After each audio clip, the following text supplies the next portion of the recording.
நீ என்னடா அங்கே பாத்துக்கிட்டு போடா. Hi broskis, welcome back to another video.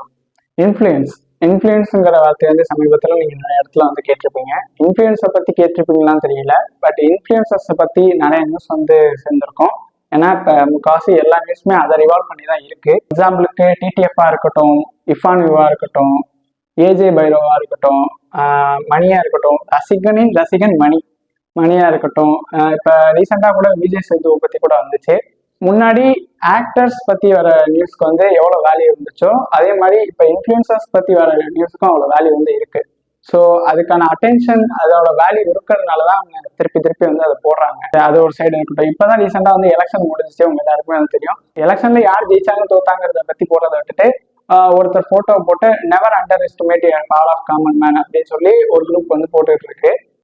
So யாருடா இதுன்னு பார்த்தா துரு ராத்தே. அவர் வந்து ஒரு யூடியூபர், ஒரு நார்மல் யூடியூபர். இப்போ நீங்க நினைச்சா கூட நாளைக்கு ஒரு யூடியூபர் ஆகலாம். Is a YouTuber, he makes videos இன் ஹிந்தி. கடந்த வருஷம் வரைக்கும் நார்மலா வீடியோ போட்டுட்டு இருந்தவர் திடீர்னு இந்த வருஷம் வந்து பொலிட்டிக்கல் வீடியோஸ் வந்து மேக் பண்ணியிருக்காரு. அது வந்து நிறைய பேருக்கு வந்து அவேர்னஸ் கொடுத்து பீப்புளை திங்க் பண்ண வச்சிருக்குங்கிற மாதிரி நிறைய பேர் வந்து சொல்றாங்க. அதனால எலெக்ஷன் ரிசல்ட்ல இவருக்கு ஒரு பங்கு இருக்கும் அப்படிங்கிற மாதிரியே சொல்றாங்க. அவர் என்ன டைப்ஸ் ஆஃப் வீடியோ போட்டாரு, அது யாருக்கு சாதகமா போச்சு, எந்த பார்ட்டிக்கு எகென்ஸ்டா இருக்குன்னா நான் இங்க பேச வரல. ஒரு YouTuber holds this much of power, this much of influence. இதை நான் எப்படி பார்க்கறேன்னா, it's a very positive thing and also it was a negative thing if the influence was bad. அது இங்கே நடக்கிறது. இப்ப நம்ம வந்து படிப்படியா வரும். முன்னாடி ஆக்டர்ஸோட பொலிட்டிக்கல் கரெக்ட்னஸ் எந்த அளவுக்கு முக்கியமா இருந்துச்சோ, அவங்க பேசுற வார்த்தைகளா இருக்கட்டும், அவங்க எடுக்கிற முடிவுகளா இருக்கட்டும், அதுக்கு எந்த அளவுக்கு இம்பார்ட்டன்ஸ் கொடுத்தாங்களோ அதே இம்பார்ட்டன்ஸ் வந்து ஒரு இன்ஸ்டாகிராம் பேஜ் வச்சிருக்கிறதா இருக்கட்டும், ஒரு கண்டென்ட் கிரியேட்டரா இருக்கட்டும், ஒரு யூடியூபரா இருக்கட்டும், அவங்களுக்கும் அந்த இம்பார்ட்டன்ஸ் வந்து கிடைக்குது. எப்படி சொல்றதுன்னா, ஒரு கிரியேட்டர் இருக்கானா அவனுக்கு ஒரு பர்டிகுலர் ஃபேன் பேஸ் இருக்கு, ஒரு 100K மேல ஃபாலோவர்ஸ் இருக்கான் அப்படின்னா he needs to be politically correct. அவர் போடுற கண்டென்ட்டா இருக்கட்டும், அவர் பேசுற வார்த்தையா இருக்கட்டும், அதனால மத்தவங்க எப்படி இன்ஃப்ளூயன்ஸ் ஆகுறாங்க. அந்த இன்ஃப்ளூயன்ஸ் நல்ல இன்ஃப்ளூயன்ஸா இருக்கலாம், இல்ல கெட்ட இன்ஃப்ளூயன்ஸா இருக்கலாம். இப்ப எக்ஸாம்பிளுக்கு பாத்தீங்கன்னா AJ பைரோவே எடுத்துப்போமே.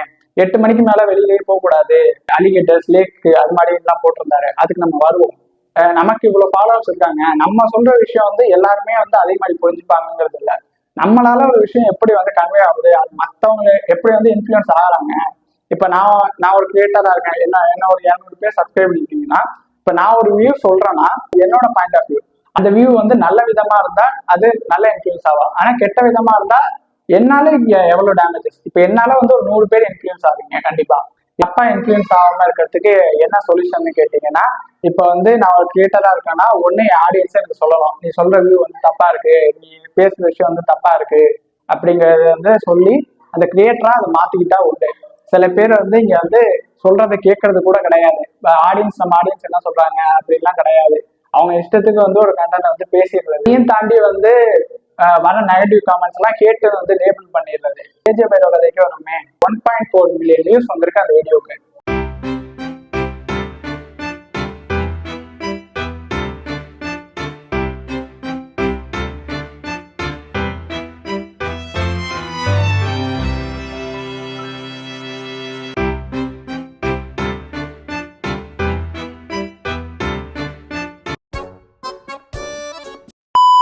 What he is trying to say na, it's an unsafe environment for women to going out over 8 PM அப்படின்னு அவர் வந்து சொல்றாரு. அவர் 8 மணிக்கு மேல வெளில போனா, unnecessarily வெளில போனா it's an unsafe environment அப்படின்னு சொல்றாரு for women.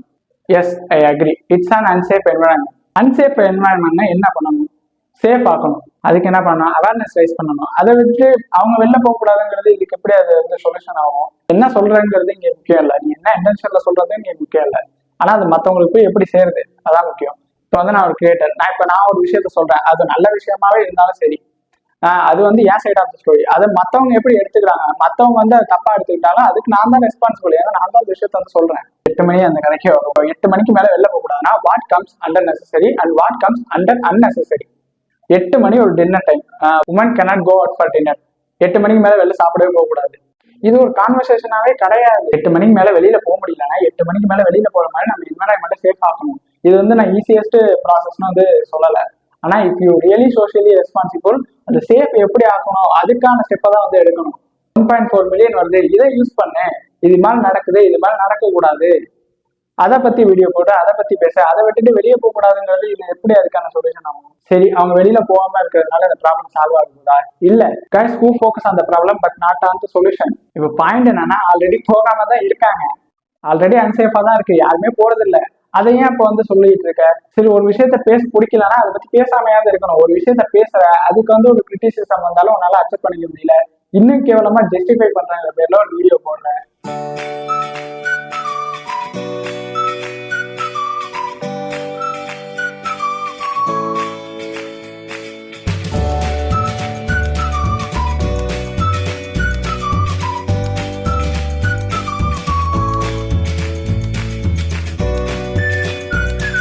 இப்ப வந்து ப்ரோ என்ன தெரியுமா சொல்ல வர்றாரு? ப்ரிவென்ஷன் இஸ் பெட்டர் தென் கியூர்னு அவர் வந்து சொல்றாரு. ஆனா ப்ரிவென்ஷன் இஸ் பெட்டர் தென் கியூர்னு எப்ப தெரியுமா சொல்லுவாங்க? நோய் வரதுக்கு முன்னாடி.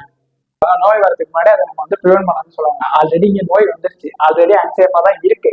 ஸோ அதை எப்படி வந்து சேஃப் ஆக்கணும், அதுக்கு ஏற்ற மாதிரி தான் நம்ம வந்து பேசணும். அதுக்கு என்ன பண்ணணும்? அவேர்னஸ் ரைஸ் பண்ணணும். செக்ஸ் எஜுகேஷன் பத்தி மக்களுக்கு வந்து தெரியணும். ஒரு புரிதல் இருந்தாதான் அவனும் கவனமா இருப்பான். ஒரு இன்ஃபுளுசரா இருக்க, ஒரு 1.4 மில்லியன் வருது, இந்த மாதிரி டைப் ஆஃப் வீடியோ போடு, இது மாதிரி அவேர்னஸ் ரைஸ் பண்ணு.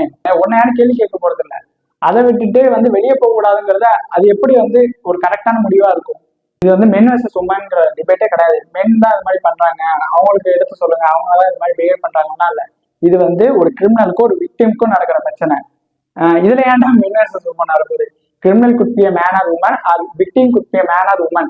ரெண்டு பேருக்கும் இது நடக்க வாய்ப்பு இருக்கு. இப்போ உமனால ஒரு 8 மணிக்கு மேல வேலை போக முடியுதுன்னா பசங்களால 12 மணிக்கு மேல வேலை போக முடியுது, அவங்களுக்கும் நடக்கிறது வாய்ப்பு இருக்கு. இது மாதிரி நடக்காம இருக்கிறதுக்கு என்ன சொல்யூஷனா? அதை நோக்கி தான் நம்ம வந்து ஃபோக்கஸ் பண்ணணும், அதை நோக்கி தான் நம்ம வந்து போகணும். அதுக்கு என்ன பண்ணணும்? அவேர்னஸ் ரைஸ் பண்ணணும். செக்ஸ் எஜுகேஷன் பத்தி எல்லாருக்கும் தெரியணும். தப்பு நடக்குதுன்னா தப்பு நடக்கிறவங்க தண்டனை கிடைக்கணும். அது எப்படி நம்மளால என்ன பண்ண முடியும்? கவர்மெண்ட் தான் வந்து டிசிஷன் எடுக்கணும், நாங்க என்ன பண்றது, நம்ம தான் செக்யூரா இருக்கணும் அப்படின்னு நினைச்சீங்கன்னா அதான் ஒருத்தர் பண்ணியிருக்கான். துருராத்திரிங்கிறா அதான் பண்ணியிருக்கான். மக்களை கொஞ்சம் இன்ஃபுளுன்ஸ் பண்ணி அவங்க வே ஆஃப் திங்கிங்கை மாத்தினாலே கவர்மெண்ட் வந்து பை த பீப்புள்ங்கிறதுனால கவர்மெண்ட்டும் தான் செய்யும். It's gonna be happen. உன்னால என்ன பண்ண முடியுமோ உனக்கு இருக்கிற இன்ஃபுளுன்ஸ் வச்சு நீ பேசு, போதும். நடக்குது நடக்கல அது வந்து அடுத்த விஷயமா. கஷ்டமா இருக்குங்கிறதுனால தப்பான வழியில போக முடியும். எப்படி தெரியுமா இருக்கு? இது இருட்டுல தொலைச்சிட்டு வெளிச்சமா இருக்கு, நான் வெளிச்சத்துல சேர்ந்தேன் அப்படிங்கிற மாதிரி இருக்கு. லிட்டரலி வந்து 8 PM and 6 AM மாதிரி இது மாதிரி நடக்குது, இது மாதிரி நடக்கக்கூடாது அப்படி பேசுறது வேற.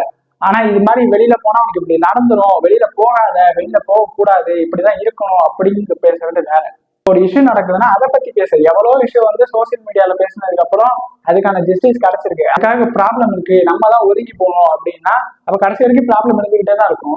அந்த மாதிரி இன்ஃபுளுன்ஸ் பண்றது வேற. வெளியில போனா இப்படி உனக்கு ஆயிடும், இப்படி நடந்துரும், வெளியில போக கூடாது அப்படிங்கிறது வேற. வெளியில போனா அப்படி நடக்குதுன்னா அப்படி நடக்கக்கூடாது. இப்ப அவங்க ஃபேன்ஸே வந்து இந்த வீடியோ வந்து பார்த்தாலுமே அவங்க வந்து ஒரு முட்டு கேட்பானுங்க, இது மாதிரி அவர் நல்ல வீடியோஸ் தான் போட்டிருக்காரு, அதை பத்தி ஏன் பேச மாட்டேன் அப்படின்னா, நல்ல வீடியோஸ் போட்டா நான் ஏன்டா அதை பத்தி பேச போறேன்? அவர் நல்ல வீடியோ போட்டிருக்காரு, கெட்ட வீடியோ நீ ஏன் பாக்குற? அது இங்க பாயிண்டே கிடையாது.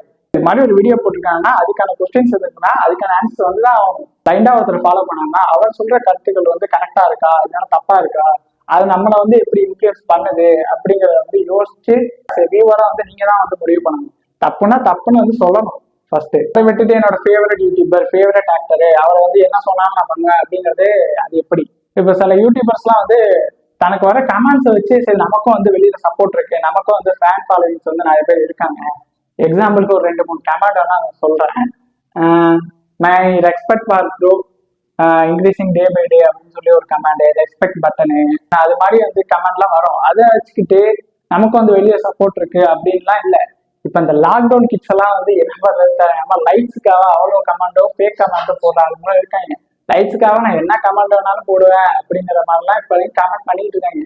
ஒரு ட்ரைலரே பாத்தீங்கன்னாலும் கீழே வந்து சார்பாக வாழ்த்துக்கள், அஜித் சார்பாக வாழ்த்துக்கள், விஜய் சார்பாக வாழ்த்துக்கள்னு சொல்லி லைக்குக்காக போடுற கமெண்டே இருக்கு.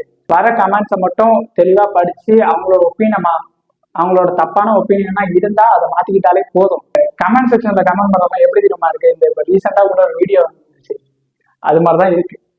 அண்ணனுக்கு ஏதாவது பிரச்சனைனா அண்ணன் பிரச்சனை அவங்க இருக்குன்னு இத்தனை பேர் இருக்கோம்ல, என்ன பண்ணுவீங்க? அண்ணனுக்கு ஏதாவது பிரச்சனை பண்ணுவீங்க? எல்லாமே என்னையா பண்ணுவீங்க? அண்ணனுக்கு பிரச்சனை